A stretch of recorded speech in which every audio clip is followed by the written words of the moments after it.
Hello everyone, thank you for tuning in. Today we'll be discussing the bias in hiring, the stigma of mental illness and criminal inclusion. When it comes to finding a job, not all candidates are evaluated equally. For individuals that have mental illness or criminal backgrounds, the odds are often stacked against them. In the article by Ashley B. Ballenstein, Angela D. Balanos, Robert D. Morgan, and Sean M. Mitchell at Texas Tech University, they discuss the hardships of hiring people with mental illness or criminal background. The study shows that employers feel about hiring people who have mental issues, criminal records, or both. These groups often have a hard time getting jobs because of stigma, a negative belief or stereotype that makes others see them as less capable or trustworthy. 259 people with real experiences in hiring took part in this research. They were shown job applicants who either had mental illness, criminal background, or both. There was also a control group that had neither. Researchers also tested whether a short training session could help reduce negative attitude. This training included information about the benefits of hiring people with mental illness or criminal backgrounds. Employers were still more negative towards the applicants with mental illness or criminal records compared to those who without. Even after learning about the benefits, most employers still held the same negative views. A short training session isn't enough to change deep-rooted biases. People with mental illness or criminal records still face big challenges when it comes to them hiring. More work needs to be done through education, policy changes, and more inclusive hiring practices to create equal opportunities for everyone. Now, back to my co-host, Rebekah Schaefer, out in the public today, talking about the second article. Thank you, Anderson. Let's dive right in. I'm Rebekah Schaefer, and today I'm right here in sunny Fort Pierce at the Massey campus of IRSC, discussing how those with criminal records can gain a second chance.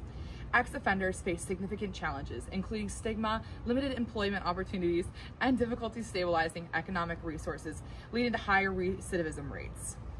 Our second article we are looking at today is entitled Enhancing the Career Development of Individuals Who Have Criminal Records by Mindy N. Thompson and Devin L. Cummings. It highlights effective interventions such as pre-release skill building and restorative justice, and offers recommendations for integrating ex-offenders into career development practices, research, and policy development. Intervention programs for ex-offenders typically emphasize vocational training before release by teaching essential job search skills, interview techniques, resume writing, and individualized training for specific careers. Post-release success depends on developing strong workplace relationships, support networks, and access to advancement opportunities.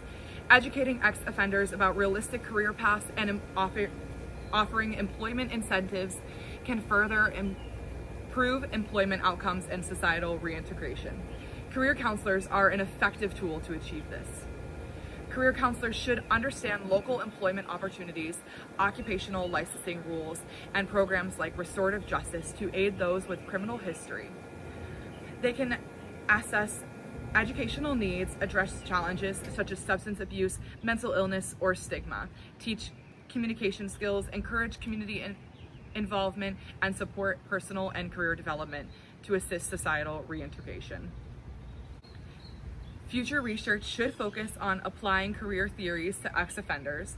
It should also examine employment barriers, effective interventions, and employer perspectives. Counseling professionals can advocate for systemic changes, including support for restorative justice, financial incentives, vocational training, and policies that increase access to education, healthcare, and employment. Social justice and community collaboration are crucial. In conclusion, career counselors can support previously convicted individuals by providing vocational guidance, training future professionals, conducting research, and pushing for policy reform. Addressing the vocational needs of this population aligns with the profession's ethical principles, societal justice values, and strength-based approach, ultimately promoting reintegration and expanding opportunities within communities, just like Fort Pierce. Next up, we have some compelling interviews with the community. All right, my name is Rebekah Schaefer, and we are here with one of our community members. Would you please tell me your name and what you do? My name is Carl Toppin. I'm Public Safety Officer on Massey campus at Indian River State College. Awesome, perfect. So can you please tell me what you know about the stigma around people with mental illness or those with criminal records?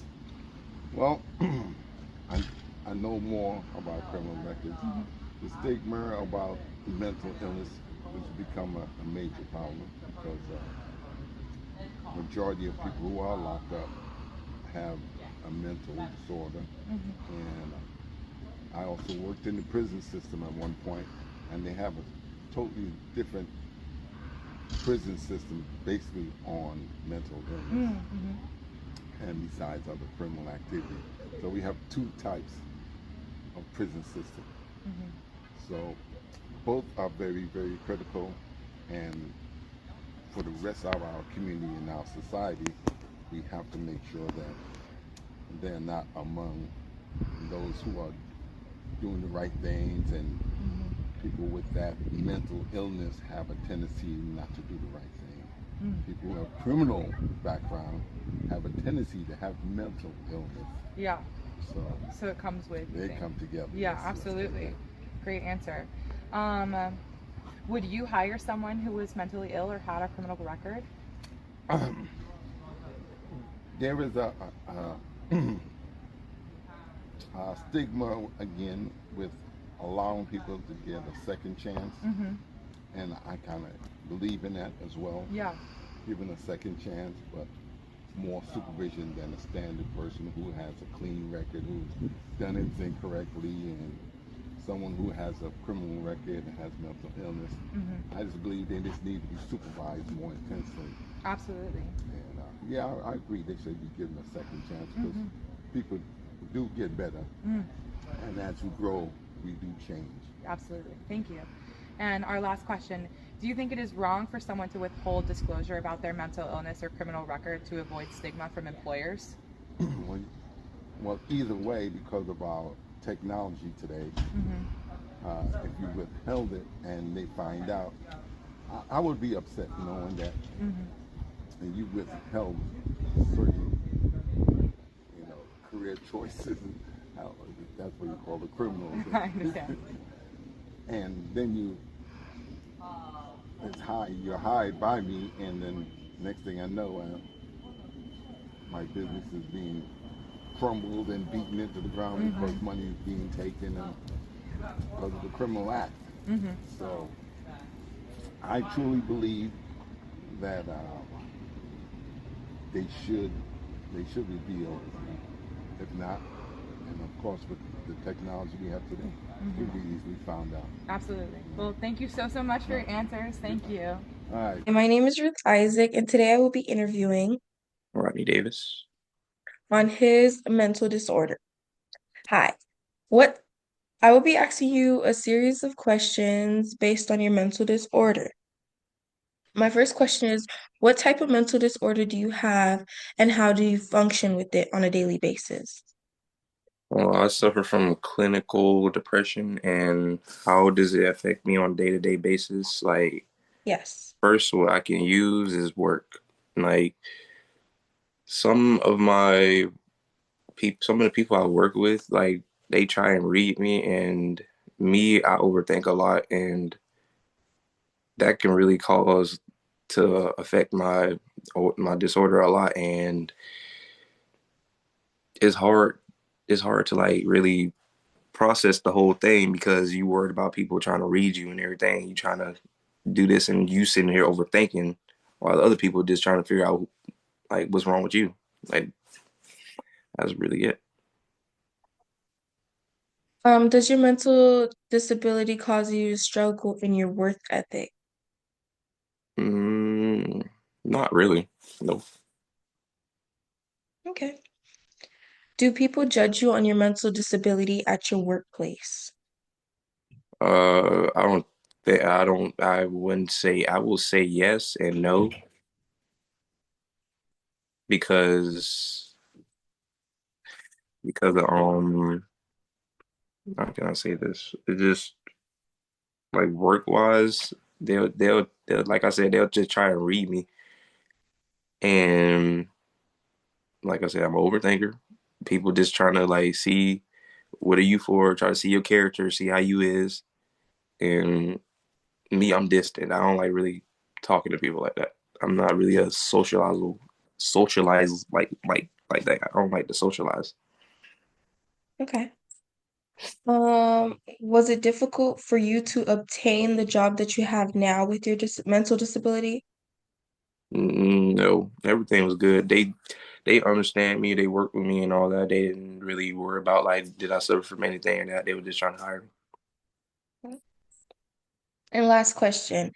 Have you been turned away from a job because of your mental disability? No. Okay, thank you. What factors do you consider when evaluating candidates with mental illness and or criminal backgrounds? Well, when it comes to mental illness, I won't know that they have that until they show up for the interview most of the time. For me, it's mainly, are you able to physically do the physical applications of the job first? Mm-hmm. Are you able to lift 50 to 30 pounds, you know? Right.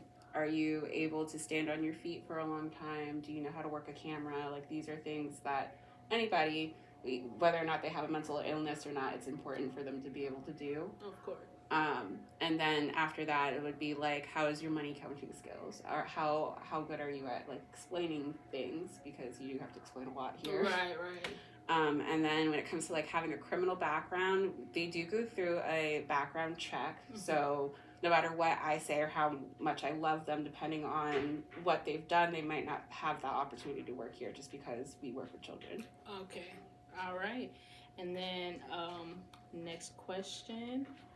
What concerns, if any, do the hiring managers typically have about applicants with mental illness and or criminal records? Well, like, you just got to be cautious of, like, their abilities. You don't want to ask them something that's out of their wheelhouse of being able to do because it's unfair. Right. It's like, so you go to work and they're like, oh, hey, you have to fly for me today. And it's like, I don't have wings. Right. Like, how do you expect me to fly? So it's just really working with that person and figuring out what you're able to do. How are we able to work together, especially if they have a really nice personality and you really like them. Right. You want to see how you can make them work. Okay. And then last question. Have you seen successful examples of employees with mental illness and or criminal records thriving in your workplace? Not personally. I don't know of anyone who has like a mental illness, or at least who speaks about it or something like that. Okay. Yeah. I don't think anyone like that has one, and then everyone here pretty much doesn't have a criminal record, right? For the most part. And I don't think anyone would just like go around and be like, yeah, I was in jail last week, so. Right. Yeah. So, no, not personally, but I'm sure if like it was to arise, if someone were to have like some kind of mental illness or something, it'd be something easily worked with. Okay. Thank you. Those interviews were insightful, and it is always wonderful to hear from the community's perspective. Thank you so much for joining us on News Today Article Review. Up next, Weather with John Smith.